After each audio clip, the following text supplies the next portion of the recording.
Hello, welcome back to my channel. നമ്മൾ ഓണത്തിനൊരു famous ആയൊരു പാട്ടില്ലേ, ഓണം വന്നല്ലോ ഊഞ്ഞാലിട്ടല്ലോ കോടിയുടുത്തല്ലോ. അപ്പോൾ എന്നെ സംബന്ധിച്ചിടത്തോളം ഈ ഓണം എന്ന് പറയുന്നത്, ഓണമായാലും വിഷു ആയാലും ഈ കോടിയുടുത്തല്ലോ എന്നൊരു ലൈനാണ് എന്നെ സംബന്ധിച്ചിടത്തോളം മെയിൻ ഫോക്കസ് കേട്ടോ. അപ്പോൾ ഞാൻ എൻ്റെ ഓണക്കോടിയൊക്കെ ഒന്ന് എടുത്ത് വെച്ചിട്ട് പൂക്കൾ ഒരുക്കാൻ പോകാനുള്ളൊരു തയ്യാറെടുപ്പിലാണ്. ഓൾറെഡി ഞാൻ കളമൊക്കെ വരച്ച് വെച്ചിട്ടുണ്ടായിരുന്നു. അപ്പോൾ ഡ്രസ്സും അതിൻ്റെ ഓർണമെൻറ്റ്സും ഒക്കെ ഒന്ന് സെറ്റാക്കി വെച്ചിട്ട് പൂക്കളത്തിലോട്ട് പോകാനുള്ളൊരു പരിപാടിയാണ്. ഞാൻ ഇൻസ്റ്റാഗ്രാമിൽ എലാക്കി ബൈ കില്ലൻ എന്നൊരു ഇൻസ്റ്റാഗ്രാം സ്റ്റോറിൽ നിന്നാണ് കേട്ടോ എൻ്റെ ഓണക്കോടി വാങ്ങിച്ചത്. അപ്പോൾ ഞാനത് ഡ്രസ്സൊക്കെ ചേഞ്ച് ചെയ്യുന്നത് നമ്മൾ ഗെറ്റ് റെഡി വിത്ത് മീ ടൈമിൽ അതിൻ്റെ ഡീറ്റെയിൽ ആയിട്ട് ഞാൻ എക്സ്പ്ലെയിൻ ചെയ്യാം. അപ്പോൾ ഞാൻ നേരത്തെ പറഞ്ഞ കളം വരച്ച് വെച്ചു എന്ന് പറഞ്ഞായിരുന്നല്ലോ. അപ്പോൾ ഞാനൊരു ഗണപതിയുടെ സിമ്പിളായിട്ടുള്ളൊരു കളമാണ് വരച്ച് വെച്ചത്. അതാകുമ്പോൾ പെട്ടെന്ന് പൂക്കളം ഒരുക്കുന്നത് കംപ്ലീറ്റ് ചെയ്യാൻ വേണ്ടിയിട്ട്. പിന്നെ പൂവൊക്കെ ഞാൻ രാവിലെ എഴുന്നേറ്റ് ഇങ്ങനെ ഉതിർത്ത് വെച്ചിട്ട് കഴിഞ്ഞാൽ പിന്നെ എൻ്റെ മെയിൻ ഫോക്കസ് എന്ന് പറയുന്നത് പൂക്കളം ഒരുക്കൽ തന്നെയാണ്. അതും എനിക്കൊരു ഇൻട്രസ്റ്റ് ഉള്ള ഒരു ഏരിയ തന്നെയാണ് കേട്ടോ. എല്ലാ വർഷവും ഓരോരോ ഡിസൈൻസ് ആയിരിക്കും ഞാൻ ട്രൈ ചെയ്യാറ്. അപ്പോൾ ഇത്തവണ ഞാൻ ഗണപതി എടുത്തത് വേറൊന്നുമല്ല, ഗണപതി നല്ല ഈസി ആയിട്ട് നമുക്ക് ചെയ്യാൻ പറ്റും. പിന്നെ നമുക്ക് അധികം പൂക്കൾ ഇല്ലെങ്കിലും നമുക്ക് ഗണപതി ഡിസൈൻ ആകുമ്പോൾ നമുക്ക് ഗണപതിയുടെ ഓരോരോ നമ്മുടെ കിരീടമാണെങ്കിലും നമ്മുടെ ആ ഒരു തുമ്പിക്കൈ ആണെങ്കിലും അത് നമുക്ക് കുറച്ച് പൂക്കൾ മതി. അപ്പം ആ ഒരു ഇതും കൂടി മെയിൻ മൈൻഡിൽ വെച്ചിട്ടാണ് ഈ ഗണപതി ഡിസൈൻ ചെയ്തത്. ബിക്കോസ് നമ്മൾ ഇത്തവണ വാങ്ങിച്ചപ്പോൾ കൂടുതലും ഓറഞ്ച് ഷെയ്ഡാണ് കൂടുതൽ വാങ്ങിയത്, ബാക്കിയൊക്കെ കുറച്ച് പൂക്കളേ ഉണ്ടായിരുന്നുള്ളൂ. അതുകൊണ്ട് തന്നെ ഈ ഒരു പാറ്റേൺ ആയിരിക്കും കുറച്ചുകൂടി ബെസ്റ്റ് എന്ന് എനിക്ക് തോന്നി. പിന്നെ പൂക്കളത്തിലെ എല്ലാ പൂക്കളും വാങ്ങിച്ച പൂക്കൾ തന്നെയാണ്. ആകെ കുറച്ച് തുമ്പപ്പൂ മാത്രമാണ് വീട്ടിൻ്റെ അടുത്തുനിന്ന് കിട്ടിയത്, വേറെ ഒന്നും ഉണ്ടായിരുന്നില്ല. ബിക്കോസ് പണ്ടൊക്കെ ആയിരുന്നെങ്കിൽ അറ്റ്ലീസ്റ്റ് നമ്മൾ പൂക്കൾ ഒരുക്കുമ്പം ആ ഒരു മിഡിലത്തെ ഡിസൈനിലെങ്കിലും മാത്രം ഇടാനെങ്കിലും കുറച്ച് പൂക്കൾ ഉണ്ടായിരുന്നു കേട്ടോ. നമ്മൾ മറ്റേ മുള്ളും പൂ അങ്ങനത്തെ ഒക്കെ കുറച്ച് നാടൻ പൂക്കളുണ്ടായിരുന്നു. പക്ഷേ കഴിഞ്ഞ വർഷമാണെങ്കിലും ഈ വർഷമാണെങ്കിലും ഒട്ടും പൂക്കളില്ല, നാടൻ പൂക്കളേ ഇല്ല. അപ്പോൾ കുറച്ച് കിട്ടിയ പൂക്കൾ വെച്ചിട്ടൊന്ന് അഡ്ജസ്റ്റ് ചെയ്ത് പോക്കാണ് ഞാൻ ഈ തവണത്തെ പൂക്കൾ ഒരുക്കുമ്പോൾ. പിന്നെ ഏകദേശം ഇപ്പം ഗണപതിയുടെ പകുതിയോളം നമ്മൾ പൂവൊക്കെ സെറ്റാക്കി വെച്ചിട്ടുണ്ട്. ഞാൻ ഈ ഗണപതിയുടെ നമ്മുടെ തുമ്പിക്കൈയും ചെവിയും അതുപോലെ തന്നെ കിരീടത്തിലും റോസ് ഫ്ലവേഴ്സാണ് കേട്ടോ ഞാൻ വെച്ചിരിക്കുന്നത്. എനിക്ക് ഈ നമ്മുടെ ജമന്തിയും മല്ലികപ്പൂ അതിനേക്കാൾ എനിക്ക് റോസ് ഫ്ലവേഴ്സ് തന്നെയാണ് ഇഷ്ടം പൂക്കളത്തിൽ. ബിക്കോസ് അത് നല്ല രസമാണ് കാണാൻ. നമ്മുടെ ഈ ഒരു 3D എഫക്റ്റൊക്കെ കൊടുക്കുന്ന മീൻസ് അങ്ങനെ ഒരു പൂക്കൾ ഒരുക്കുന്ന സമയത്ത് എനിക്ക് കൂടുതലും റോസ് ഫ്ലവേഴ്സാണ് കൂടുതലും അടിപൊളിയായിട്ട് തോന്നിയിട്ടുള്ളത്. അപ്പോൾ ഞാൻ ഏകദേശം ഗണപതിയുടെ ഔട്ട്ലൈനിങ് ഒക്കെ സെറ്റാക്കി. പിന്നെ കുറച്ചധികം ഓറഞ്ച് പൂവാണ് കുറച്ച് റേറ്റ് കുറഞ്ഞിട്ട് നമുക്ക് കിട്ടിയത്, അതുകൊണ്ട് തന്നെ അത് കുറച്ചധികം വാങ്ങിക്കുകയും ചെയ്തതിന്. അപ്പോൾ അതുകൊണ്ട് ഞാൻ വിചാരിക്കുന്നത് ഗണപതിയുടെ ഫുൾ ഔട്ട്ലൈൻ ബോർഡർ കംപ്ലീറ്റ്ലി ആ ഒരു ഔട്ട്ലൈൻ ആ ഒരു റൗണ്ട് മുഴുവൻ ഓറഞ്ച് ചെയ്യാമെന്ന്. ബിക്കോസ് ഓറഞ്ചാണ് കൂടുതലായിട്ട് നമ്മുടെ കയ്യിലുള്ളത് കൊണ്ട് അതിനൊരു ഷോർട്ടേജ് ഉണ്ടാവില്ല എന്ന് എനിക്ക് ഓൾറെഡി അറിയായിരുന്നു. അപ്പോൾ നമ്മുടെ ഗണപതിയുടെ പൂക്കളം സെറ്റാക്കി. ഇപ്പോൾ ചെറിയൊരു പ്രശ്നം എന്ന് വെച്ചാൽ ആ ഒരു കിരീടവും പിന്നെ കൊടുത്തിരിക്കുന്ന ബോർഡറും ഓറഞ്ച് ഷെയ്ഡായതുകൊണ്ട് തന്നെ ഒരു ക്ലാരിറ്റി കിട്ടുന്നില്ല, അത് കിരീടമാണെന്ന് മനസ്സിലാവാത്തത് കൊണ്ട്.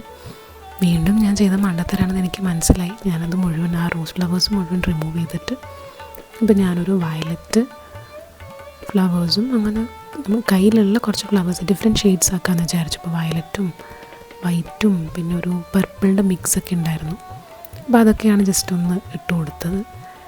പിന്നെ ലാസ്റ്റത്തെ പരിപാടി എന്ന് പറഞ്ഞു കഴിഞ്ഞാൽ നമ്മുടെ കയ്യിൽ എത്ര പൂക്കളുണ്ട്, എത്ര ലെഫ്റ്റ് ഔട്ട് ആയിട്ടുള്ള ഫ്ലവേഴ്സ് ഉണ്ട്, അതൊക്കെ ഇതുപോലെ ബോർഡർ കൊടുക്കുക. അത് എല്ലാ വർഷവും അങ്ങനെയാണ്. ഒരു സർക്കിൾ ഞാൻ ഓൾറെഡി വരച്ച് വെക്കും. പക്ഷേ ആ സർക്കിളും എക്സീഡ് ചെയ്തിട്ട് ഫ്ലവേഴ്സ് കയ്യിലുണ്ടെങ്കിൽ ഇതുപോലെ എല്ലാ ഫ്ലവേഴ്സും വേസ്റ്റ് ചെയ്യണ്ടല്ലോ എന്ന് വിചാരിച്ചിട്ട് എല്ലാം ഞാൻ ഇതുപോലെ ഓരോരോ ഷെയ്ഡ്സ് ആണെങ്കിലും ചുമ്മാ ഓരോരോ പാറ്റേൺസ് ആക്കിയിട്ടും ചിലപ്പോൾ കുറച്ച് പൂക്കൾ അതിൻ്റെ മിഡിലൊക്കെ വെച്ചിട്ടൊക്കെ സെറ്റാക്കി കൊടുക്കണം. എല്ലാ ഇയേഴ്സും ഇത് തന്നെയാണ് ഞാൻ ചെയ്തു വരുന്നത്. അപ്പോൾ ഇപ്പം ഞാനൊരു ബോർഡറും കൂടി കൊടുത്തിട്ടുണ്ടായിരുന്നു. അത് കഴിഞ്ഞിട്ടും ഓറഞ്ച് പൂവ് വീണ്ടും ലെഫ്റ്റ് ഔട്ടായിട്ട് ഉള്ളതുകൊണ്ട് അതും കൂടി ഒന്ന് സെറ്റാക്കാമെന്ന് വിചാരിച്ചു. അപ്പോൾ ഒരു റൗണ്ടും കൂടി ഓറഞ്ച് ഫ്ലവേഴ്സ് കൊടുത്തു. അതിനുശേഷം കുറച്ച് റോസ് ഫ്ലവേഴ്സ് ബാക്കിയുള്ളതും കൂടി അവിടെ ഇവിടെയൊക്കെ സെറ്റാക്കി കേട്ടോ. പിന്നത്തെ ഒരു മെയിൻ കലാപരിപാടി എന്ന് പറയുന്നത് ഈ ഒരു മരത്തിന് ഡെക്കറേറ്റ് ചെയ്യില്ല. അതാണ് സത്യത്തിൽ നമ്മുടെ ഓണത്തിൻ്റെ കുറച്ചൊരു വെറൈറ്റി. എല്ലാവരും ചെയ്യുന്ന പോലെ തന്നെ ഒരു പൂക്കളം ഒരുക്കിയതിന് ശേഷം കുറച്ചൊരു വെറൈറ്റിക്ക് വേണ്ടി ഞാൻ എപ്പോഴും സൈഡിൽ വെച്ചിരിക്കുന്ന ഈ ഒരു മരത്തിൽ ഇതുപോലെ കുറച്ച് ഫ്ലവേഴ്സ് ഉതിർത്തിയിടാതെ ഞാൻ വെക്കാറുണ്ട്. അത് ഇതുപോലെ ജസ്റ്റ് അവിടെ ഇവിടെയൊക്കെ ആക്കി വെക്കും. ബിക്കോസ് അത് നല്ലൊരു രസമാണ്, കംപ്ലീറ്റ്ലി ഒരു വെറൈറ്റി ലുക്കാണ്. പിന്നെ ഫോട്ടോസ് എടുക്കുമ്പോഴും വേറെ തന്നെ ഒരു ലുക്കാണ്. ഞാനെല്ലാം കാണിച്ചു തരാം. അപ്പോൾ അതും കൂടി ഒന്ന് സെറ്റാക്കുന്നൊരു പരിപാടിയിലാണ്. ഇപ്പോൾ ഏകദേശം ഒന്ന് റെഡി ആയിട്ടുണ്ട്. ഞാൻ എല്ലാ ഫ്ലവേഴ്സും കുറച്ചൊരു 2-3 അങ്ങനെ എല്ലാ ഫ്ലവേഴ്സും 2-3 ഓൾറെഡി ഒരു കവറിലിട്ട് വെക്കും. അതിന് ശേഷമാണ് ബാക്കിയുള്ള പൂക്കളൊക്കെ ഉതിർത്തി വെക്കുന്നത്. ഇപ്പോൾ മരവും കൂടി സെറ്റാക്കി റെഡി ആയിട്ടുണ്ട് കേട്ടോ. എൻ്റെ പൂക്കളത്തിൻ്റെ ഒരു പ്രത്യേകത എന്ന് പറഞ്ഞാൽ എല്ലാ വർഷവും ഇങ്ങനെ തന്നെയാണ് കേട്ടോ. ഏകദേശം രാവിലെ 11-11:30 ചില ദിവസങ്ങളിലൊക്കെ ചില ഓണത്തിനൊക്കെ എനിക്ക് ഓർമ്മയുണ്ട് ഉച്ചയാവും പൂക്കളം കംപ്ലീറ്റ്ലി ഒന്ന് സെറ്റാക്കി കഴിയാൻ. ബിക്കോസ് എനിക്കൊന്ന് ഞാൻ രാവിലെ എഴുന്നേറ്റിട്ടാണ് ഈ പൂ ഉതിർത്തിയിടലും. കളം മാത്രം തലേന്ന് വരച്ച് വെച്ചത്. ഈ തവണത്തെ ഓണത്തിനാണ് കേട്ടോ ഞാൻ കളം തലേന്നത്തെ ദിവസം വരച്ച് വെച്ചത്.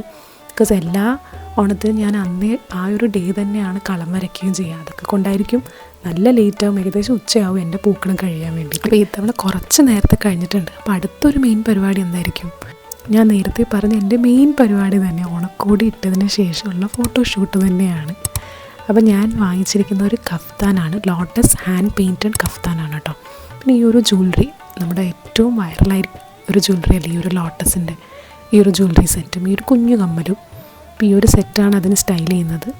വേറെ ബാംഗിൾസ് ഒന്നും ഞാൻ യൂസ് ചെയ്യുന്നില്ല, ബിക്കോസ് കഫ്താൻ ആയതുകൊണ്ട് ഏകദേശം ഒരു ഫുൾ സ്ലീവ് ടച്ചാണ് ഇതിന്. പിന്നെ ഹെയർ ആക്സസറീസ് ആയിട്ടൊരു 3 ഹെയർ ബാൻഡ്സും കൂടി വയ്ക്കുന്നുണ്ട്. അപ്പോൾ ഇതൊക്കെ ഒന്ന് റെഡി ആയിട്ട് എങ്ങനെയുണ്ടെന്ന് ഞാൻ കാണിക്കാം. അതിന് മുന്നേ ഈ ഒരു കഫ്താൻ ഞാൻ വാങ്ങിച്ചത് ഞാൻ നേരത്തെ പറഞ്ഞിട്ടുണ്ടായിരുന്നല്ലോ, എലാക്കി ബൈ കിലൻ എന്നൊരു ഇൻസ്റ്റാഗ്രാം സ്റ്റോറിൽ നിന്നാണ്. ഇത് 2 വെറൈറ്റീസിലാണ് കേട്ടോ. ഇതിൻ്റെ 2 വേരിയേഷനാണ്. അതായത് കഫ്താൻ മാത്രമാണെങ്കിൽ ഇതിൻ്റെ റേറ്റ് 2199, കഫ്താൻ വിത്ത് ഇന്നർ ആണെങ്കിൽ 2650 ആണ്. ഷിപ്പിംഗ് ഒരു 100 rupees ഉണ്ട് കേട്ടോ. അപ്പോൾ ഇതാണ് ആ ഒരു ഇന്നർ. ഞാൻ വിത്ത് ഇന്നറാണ് വാങ്ങിച്ചത്. ബിക്കോസ് ഇന്നർ നമ്മൾ വെയർ ചെയ്തിട്ടില്ലെങ്കിൽ നിങ്ങൾക്ക് ഓൾറെഡി ഇന്നർ ഉണ്ടെങ്കിൽ കുഴപ്പമില്ല, നല്ല ലൈറ്റാണ്. അപ്പോൾ നല്ല ലൈറ്റായതുകൊണ്ട് ശരിക്കും ഭയങ്കര വിസിബിൾ ആയിരിക്കും. അപ്പോൾ നിങ്ങൾക്ക് തന്നെ ഇപ്പോൾ ഇന്നറിൻ്റെ ബോർഡർ കാണാൻ പറ്റുന്നില്ലേ? അപ്പോൾ ആ ഇന്നർ ഇല്ലെങ്കിൽ എനിക്ക് തോന്നുന്നില്ല അത് വെയർ ചെയ്യാൻ പറ്റുമെന്ന്. ബിക്കോസ് നിങ്ങൾക്ക് ഓൾറെഡി ഒരു ഇന്നർ ഉണ്ടെങ്കിൽ ഓക്കെയാണ്. പിന്നെ എനിക്കിതിൽ ഏറ്റവും ഇഷ്ടപ്പെട്ടത് ഇതിൻ്റെ ഈ ഒരു നെക്കാണ് കേട്ടോ. ഒരു വെറൈറ്റി നെക്കാണ്, കുറച്ച് നല്ല ഡീപ്പായതുകൊണ്ട് തന്നെ കുറച്ചുകൂടി നല്ല ഹെവി ജ്വല്ലറിയും ഇതിന് സെറ്റായിരിക്കും. അതുപോലെ തന്നെ എത്നിക് ജ്വല്ലറി സെറ്റ് വേണമെന്നില്ല, നമ്മുടെ വെസ്റ്റേൺ ജ്വല്ലറി മോഡൽസും ഇതിന് കുറച്ച് ആൻറ്റിക് മോഡൽ ജ്വല്ലറീസും ഇതിന് നമുക്ക് സ്റ്റൈൽ ചെയ്തെടുക്കാനേ ഉള്ളൂ കേട്ടോ. പിന്നെ ഞാൻ ഈ ഒരു ഹെയർ എന്ന് പറഞ്ഞാൽ ഈ ഒരു 3 സെക്ഷനായിട്ടുള്ള ഈ ഒരു ബാൻഡ്സ് യൂസ് ചെയ്യുന്ന ഒരു ഹെയർ സ്റ്റൈൽ ഉണ്ടല്ലോ നമ്മളിപ്പോഴത്തെ ഒരു മോഡൽ. അപ്പം എനിക്ക് ഈ ഒരു ഔട്ട്ഫിറ്റിന് എന്തോ ഇതൊന്ന് സ്റ്റൈൽ ചെയ്ത് നോക്കാമെന്ന് വിചാരിച്ചു. സംഭവം ഞാൻ വിചാരിച്ചതിനും അടിപൊളിയായിട്ടുണ്ട്. അപ്പോൾ കഫ്താനൊക്കെ ഇട്ടൊന്ന് റെഡി ആയിട്ടുണ്ട്. എനിക്കെപ്പോഴും ഈ ഓണത്തിന് സാരി ഉടുക്കുന്നതിനേക്കാളും ഇതുപോലെ എന്തെങ്കിലും വെറൈറ്റി ഓഫ് ഔട്ട്ഫിറ്റ്സ് ട്രൈ ചെയ്യുന്നതാണ് കേട്ടോ എനിക്ക് കൂടുതലിഷ്ടം. അപ്പോൾ അടുത്ത എൻ്റെ മെയിൻ പരിപാടി എന്ന് പറഞ്ഞാൽ പൂക്കളത്തിന് മുന്നിൽ നിന്നുള്ള ഫോട്ടോഷൂട്ടാണ്. അതാണിപ്പോൾ നിങ്ങൾ കണ്ടുകൊണ്ടിരിക്കുന്നത്. ഇതുപോലെ കഫ്താനും അങ്ങനത്തെ 1 പീസ് ആണെങ്കിലും അല്ലെങ്കിൽ സ്കേർട്ടും ടോപ്പൊക്കെ ആണെങ്കിൽ നമുക്ക് പെട്ടെന്ന് ഒരുങ്ങുക എന്നുള്ളതാണ് കേട്ടോ എനിക്ക് നല്ലൊരു പ്ലസ് പോയിൻ്റായി തോന്നിയത്. ബിക്കോസ് എനിക്ക് സാരി നല്ല മടിയാണ്. അതുകൊണ്ട് ഞാൻ എപ്പോഴും എല്ലാ ഓണത്തും ഇതുപോലെ എന്തെങ്കിലും വെറൈറ്റി ഞാൻ ഇറക്കാറുണ്ട്. പിന്നീടുള്ള നമ്മുടെ ഈ പൂക്കളം സെറ്റപ്പും പൂക്കളത്തിൻ്റെ ഉള്ള ഫോട്ടോഷൂട്ടൊക്കെ കഴിഞ്ഞ് കഴിഞ്ഞാൽ വരാൻ പോകുന്നത് നമ്മുടെ ഫുഡാണ്. അപ്പം നമ്മൾ ഉത്രാടത്തിനാണ് സത്യത്തിൽ സദ്യ ആക്കിയത് കേട്ടോ. കണ്ണൂർ എല്ലാവർക്കും അറിയായിരിക്കും, നമ്മൾ തിരുവോണത്തിനൊക്കെ ബിരിയാണി കഴിക്കുന്ന ആൾക്കാരാണ്. അതുകൊണ്ട് എൻ്റെ ഓണത്തിനും തിരുവോണത്തിനും ചിക്കൻ ബിരിയാണി. നമ്മുടെ വീട്ടിലെ പൊതുവേ ഉള്ളൊരു പാറ്റേൺ എന്ന് പറഞ്ഞാൽ ഒന്നിക്ക് നമ്മൾ ഉത്രാടത്തിന് സദ്യ ആക്കും, എന്നിട്ട് തിരുവോണത്തിന് ബിരിയാണി, അല്ലെങ്കിൽ തിരുവോണത്തിന് സദ്യ ആയിരിക്കും, ഉത്രാടത്തിന് ബിരിയാണി. അപ്പോൾ ഇത്തവണ എന്ന് പറഞ്ഞു കഴിഞ്ഞാൽ തിരുവോണത്തിന് നമ്മൾ ബിരിയാണിയാണ് വെച്ചത്. അപ്പോൾ ഞാൻ ഉത്രാടത്തിൻ്റെ എടുക്കാൻ വിട്ടുപോയി. പക്ഷേ ഉത്രാടത്തിൻ്റെ ഔട്ട്ഫിറ്റും അതുപോലെ തന്നെ പൂക്കളവും ഞാൻ ഷൂട്ട് ചെയ്ത് വെച്ചിട്ടുണ്ട്. അപ്പോൾ അത് ഞാൻ കാണിച്ചു തരാം ഏതാണ് ഉത്രാടത്തിന് വെയർ ചെയ്ത ഔട്ട്ഫിറ്റ് കേട്ടോ. അതും കുറച്ച് വെറൈറ്റിയാണ്. ഞാൻ നേരത്തെ പറഞ്ഞ പോലെ ഞാൻ സാരീസിനോട് അധികം പ്രിഫർ ചെയ്യാറില്ല. എന്തെങ്കിലും വിഷു ആണെങ്കിലും ഓണമാണെങ്കിലും എപ്പോഴും ഞാൻ എന്തെങ്കിലും ഒരു വെറൈറ്റി നോക്കണമെന്ന് വിചാരിച്ചു അങ്ങനെ വെറൈറ്റി എന്തെങ്കിലും ഞാൻ കണ്ടുപിടിക്കും. അങ്ങനെ ഒരു വെറൈറ്റിയാണ് ഉത്രാടത്തിന് ഞാൻ സ്റ്റൈൽ ചെയ്യുന്നത് കേട്ടോ. ഞാനത് കാണിച്ചു തരാം. ബിരിയാണിയൊക്കെ കഴിച്ചതിന് ശേഷം നമ്മൾ പൊതുവേ സദ്യൻ്റെ ടൈമിലാണ് ഈ പായസം ആക്കാറ്. അപ്പോൾ അതുകൊണ്ട് ഇന്നത്തേൽ പായസം ഇല്ല, അതിന് പകരം ഞാൻ കഴിക്കാൻ പോകുന്നത് ഗുലാബ് ജാമുനാണ്. പായസം ഇല്ലെങ്കിൽ നമുക്ക് ഗുലാബ് ജാമുൻ വെച്ച് അഡ്ജസ്റ്റ് ചെയ്യാമല്ലോ. അപ്പോൾ ഞാൻ എൻ്റെ ഗുലാബ് ജാമുനും കൂടി കഴിച്ചിട്ട് ഞാൻ എൻ്റെ ഉത്രാടത്തിൻ്റെ ഔട്ട്ഫിറ്റും കൂടി കാണിച്ചു തരാം കേട്ടോ. ഈ ഒരു ഗുലാബ് ജാമുനെ കുറിച്ച് പറയുകയാണെങ്കിൽ എനിക്ക് ഏറ്റവും എഡിക്ഷൻ ഉള്ള 2 സാധനങ്ങളിലൊന്നാണ് ഗുലാബ് ജാമുനും രസഗുളയും. ഓണായാലും വിഷു ആയാലും സദ്യ ആണെങ്കിലും ബിരിയാണി വെച്ചിട്ടാണെങ്കിലും എന്തെങ്കിലും ഒരു സ്വീറ്റ്സ് കഴിക്കാൽ അത് കഴിഞ്ഞിട്ടുണ്ടെങ്കിൽ ചിലപ്പോൾ നമ്മൾ നമ്മുടെ മൈസൂർ പാക്കും അങ്ങനത്തെ പേട അങ്ങനത്തെ സംഭവമായിരിക്കും, അല്ലെങ്കിൽ ഇതുപോലെ എന്തെങ്കിലും ഗുലാബ് ജാമുനോ രസഗുള എന്തെങ്കിലുമൊക്കെ ഒന്ന് ഉണ്ടാവും. അപ്പോൾ ഓണത്തിൻ്റെ ഫുഡും കഴിഞ്ഞു. അപ്പോൾ ഞാനിനി തലേ ദിവസം ഓണത്തിൻ്റെ ഔട്ട്ഫിറ്റും അത് സ്റ്റൈൽ ചെയ്തിട്ടും പിന്നെ ആ പൂക്കളും കൂടി ഞാൻ ജസ്റ്റ് ഒന്ന് കാണിക്കാം കേട്ടോ. ഉത്രാടത്തിന് നമ്മൾ മറ്റേ കേരള സ്റ്റൈൽ സ്കേർട്ടില്ലേ അതും, അതിൻ്റെ കൂടെ ഈ ഒരു ടീഷർട്ടാണ്, ഈ ഒരു കഥകളി ടീഷർട്ട്, അതിൻ്റെ കൂടെ ഒരു നല്ലൊരു ജുംക്കയും ഉണ്ട്. പിന്നെ ഹെയർ സ്റ്റൈൽ ചെയ്യാൻ വേണ്ടിയിട്ട് ഈ ഒരു ഫ്ലവർ ക്ലിപ്പും കൂടിയാണ് കേട്ടോ ഞാൻ യൂസ് ചെയ്യുന്നത്.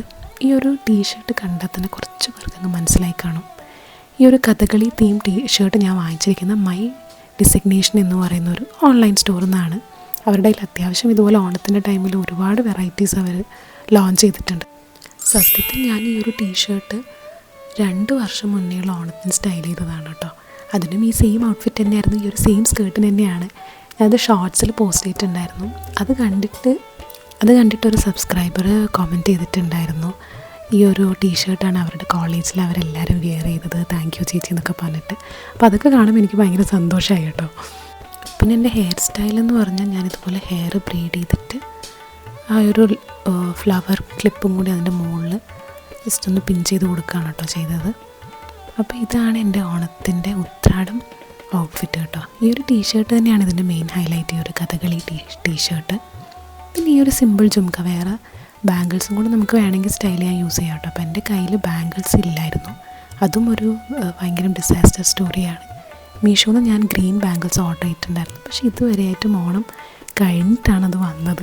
സത്യത്തിൽ അങ്ങനെ സ്റ്റൈൽ ചെയ്യാൻ പറ്റിയില്ല. വിഷുക്കൂടി അങ്ങനെ നമ്മുടെ കംപ്ലീറ്റ്ലി ട്രഡീഷണൽ ആയിട്ടുള്ള കളക്ഷൻസിൽ എനിക്ക് ഏറ്റവും ഇഷ്ടപ്പെട്ടൊരു ടീഷർട്ടാണ് കേട്ടോ. റേറ്റ് എന്ന് പറഞ്ഞിട്ട് 599 റുപ്പീസാണ്. യൂണിസെക്സ് ആണ്, ആണുങ്ങൾക്കായാലും പെണ്ണുങ്ങൾക്കായാലും ഒരുപോലെ യൂസ് ചെയ്യാം. പിന്നെ ഞാൻ ഉത്രാടത്തിൻ്റെ പൂക്കളം കൂടി കാണിച്ചു തരാം, അതും കൂടി ഉള്ളൂ ഈ ഒരു വീഡിയോയിൽ. ബിക്കോസ് ഞാൻ നേരത്തെ പറഞ്ഞാൽ സത്യയുടെ വീഡിയോ എടുക്കാൻ സത്യത്തിന് ഞാൻ ഷൂട്ട് ചെയ്തു. അങ്ങനെ അധികം വലിയൊരു സത്യമൊന്നും ആക്കിയിട്ടില്ല, കുറച്ച് ഐറ്റംസ് മാത്രമേ ഉണ്ടായിരുന്നുള്ളൂ. അപ്പോൾ ഇതാണ് കേട്ടോ നമ്മൾ ഉത്രാടത്തിന് വരച്ച പൂക്കളം. ഇനി കാണാൻ പോകുന്ന പരിപാടി എന്ന് പറഞ്ഞാൽ സെയിം തന്നെ നമ്മൾ തിരുവോണത്തിൻ്റെ പൂക്കളത്തിന് മുന്നിൽ നിന്നുള്ള ഫോട്ടോഷൂട്ട് തന്നെയാണ് ഉത്രാടത്തിനുള്ള മെയിൻ പരിപാടി. അപ്പോൾ പൂക്കളമൊക്കെ അറേഞ്ച് ചെയ്തിട്ടുള്ള ഫൈനൽ ലുക്ക് ഇങ്ങനെയാണ് കേട്ടോ. അപ്പോൾ ഉത്രാടത്തിനും തിരുവോണത്തിനും നമ്മൾ പൂക്കൾ വാങ്ങിക്കാറുണ്ട്. ഉത്രാടത്തിന് കുറച്ച് പൂക്കൾ വാങ്ങിക്കും, തിരുവോണത്തിന് നമ്മൾ കുറച്ചധികം പൂക്കൾ വാങ്ങിക്കുക എന്നുള്ളത് തന്നെയാണ്. പക്ഷേ പണ്ടൊക്കെ ആണെങ്കിൽ ഉത്രാടത്തിന് പൂക്കൾ വാങ്ങിക്കാറില്ല, വീട്ടിൽ പൂ തന്നെ മതിയായിരുന്നു. ഇപ്പോൾ ഒട്ടും പൂക്കളില്ലാത്തതിന് ശേഷമാണ് ഈ ഉത്രാടത്തിന് പൂ വാങ്ങുന്ന പരിപാടി തുടങ്ങിയത്. അപ്പോൾ ഇനിയുള്ള കലാപരിപാടികൾ അത് തന്നെയാണ്, ഫോട്ടോഷൂട്ടും വീഡിയോ ഷൂട്ടൊക്കെ തന്നെയാണ്. അപ്പോൾ പിന്നെ ഓണമൊക്കെ കഴിഞ്ഞ് സത്യത്തിൽ എൻ്റെ സൗണ്ടൊക്കെ ഫുൾ പോയി കിടക്കുകയാണ്. അതുകൊണ്ടാണ് ഞാൻ സത്യം പറഞ്ഞാൽ ഈ ഒരു വ്ളോഗ് പോസ്റ്റ് ചെയ്യാൻ തന്നെ ലേറ്റായത്. പക്ഷേ ഇനിയും ഞാൻ പോസ്റ്റ് ചെയ്തില്ലെങ്കിൽ ഏകദേശം 10 ദിവസമായി, ശരിയാവില്ല എന്ന് തോന്നിയുകൊണ്ട് ഉള്ള സൗണ്ട് വെച്ചിട്ടങ്ങ് വോയിസ് ഓവർ കൊടുക്കുകയാണ് കേട്ടോ. അപ്പോൾ അത്രയേ ഉള്ളൂ എൻ്റെ ഓണം വ്ളോഗ്. വീഡിയോ ഇഷ്ടപ്പെട്ട എന്തായാലും ലൈക്ക് ചെയ്യുക, അതുപോലെ തന്നെ ചാനൽ സബ്സ്ക്രൈബ് ചെയ്യുക.